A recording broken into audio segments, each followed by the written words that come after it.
আসসালামু আলাইকুম দর্শক। মাহাথির মোহাম্মদ মালয়েশিয়ার কিংবদন্তি নেতা, আধুনিক মালয়েশিয়ার রূপকার মাহাথির মোহাম্মদ তিনি এখন ক্ষমতায় নেই, কিন্তু পৃথিবীর এখন সবচেয়ে সম্ভবত বয়োজ্যেষ্ঠ আহ, রাজনীতিবিদ, দার্শনিক, বিশ্লেষক, গবেষক মাহাথির মোহাম্মদ, যার বয়স এখন 100 হতে যাচ্ছে। তার একটা সাক্ষাৎকার প্রকাশ করেছে banglanews24.com। সেখানে বলা হচ্ছে, শিরোনামটা হচ্ছে হাসিনাকে উৎখাতের সেই ঐক্য বাংলাদেশ এখন কই। এই মন্তব্য থেকে বোঝা যায় যে শেখ হাসিনা বাংলাদেশের যে একটা ফ্যাসিস্ট ছিল, একটা কাল সাপ ছিল, এইটা মন্তব্য থেকে বোঝা যায়। অর্থাৎ হাসিনাকে উৎখাত করা হয়েছে, উৎখাত করাটাই উচিত, কিন্তু উৎখাতের পর যে রাজনীতিকদের বা জনগণের সেই ঐক্যটা তিনি দেখতে পাচ্ছেন না, এতে তার হতাশা আছে। কিন্তু শেখ হাসিনার ব্যাপারে কিন্তু বলছেন যে হাসিনাকে উৎখাতের সেই, তার মানে হাসিনাকে উৎখাতটাকে তিনি যৌক্তিকতা দিচ্ছেন, কিন্তু উৎখাতের পরবর্তী রাজনৈতিক পরিস্থিতিতে তিনি তার হতাশা ব্যক্ত করেছেন।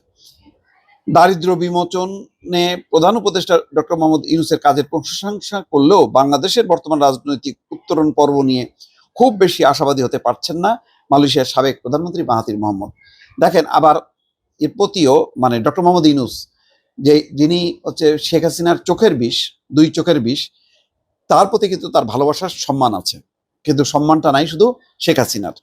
মাহাথির বলছেন, শেখ হাসিনার সরকারকে ক্ষমতা থেকে নামাতে যে ঐক্য দেখা গিয়েছিল, অভ্যুত্থানের 1 বছরের মাথায় সেই ঐক্য তিনি আর বাংলাদেশে দেখছেন না। বাংলাদেশের প্রধান উপদেষ্টা নোবেলজয়ী মোহাম্মদ ইউনূসের ভূয়সী প্রশংসা করেছেন মাহাথির, কিন্তু বাংলাদেশকে আসিয়ানের সদস্য করার যে দাবি ইউনূস জানিয়ে আসছেন, তার তেমন কোনো সম্ভাবনা তিনি দেখছেন না। মালয়েশিয়ার ইতিহাসে সবচেয়ে দীর্ঘ সময় প্রধানমন্ত্রীর দায়িত্ব পালন করা মাহাথির মোহাম্মদ আগামী মাসে 100তম জন্মবার্ষিকী পালন করতে যাচ্ছেন। এখনো তিনি দক্ষিণ পূর্ব এশিয়ার রাজনীতিতে বিরাট এক ব্যক্তিত্ব। সরকারি কোনো পদে না থাকলেও 99 বছর বয়সী এই রাজনীতিবিদ এখনো সরব এশিয়ার নানা বিষয়, এমনকি বাংলাদেশের চলমান রাজনৈতিক পরিবর্তন নিয়েও তার পর্যবেক্ষণ খুবই তীক্ষ্ণ। গত বছর আগস্টে শেখ হাসিনা সরকারের পতনের পর বাংলাদেশের অন্তর্বর্তী সরকার দায়িত্ব নেওয়া ডক্টর মোহাম্মদ ইউনূসকে নিয়ে মাহাথিরের মন্তব্য, তিনি একজন বড় মাপের মানুষ, তিনি যা করেছেন, দরিদ্রদের জন্য যে উদ্যোগ নিয়েছেন, সেজন্য নোবেল পুরস্কার তার প্রাপ্য ছিল। তিনি ক্ষমতার লোভ করেননি, তিনি কেবল দরিদ্র মানুষের জন্য কাজ করে গেছেন। ইউনূসের প্রশংসা করলেও বাংলাদেশে গণতন্ত্রে উত্তরণের পথ নিয়ে কিছুটা সংশয় প্রকাশ করেন প্রবীণ এই রাজনীতিবিদ।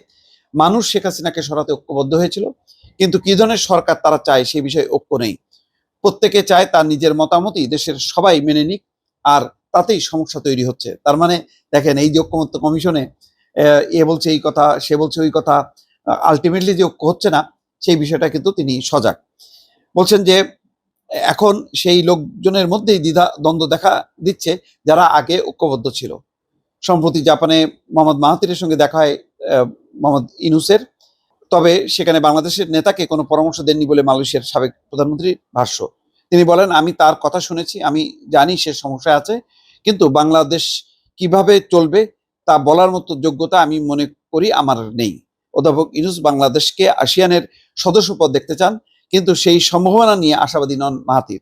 সমস্যাটা কোথায় জানতে চাইলে তিনি সংক্ষিপ্ত উত্তর দেন, সমস্যাটা হচ্ছে ভৌগোলিক, অর্থাৎ অনেকগুলো ভৌগোলিক রাজনীতি আছে, সেই রাজনীতিতে অনেক প্রতিদ্বন্দ্বী আছে, তারা কোনোভাবেই বাংলাদেশকে ইন করতে দেবে না, এটা মোটামুটি পরিষ্কার। তো যাই হোক, সেটা নির্বাচিত সরকার আসলে হয়তো তখন পরিস্থিতি ভিন্ন হতে পারে।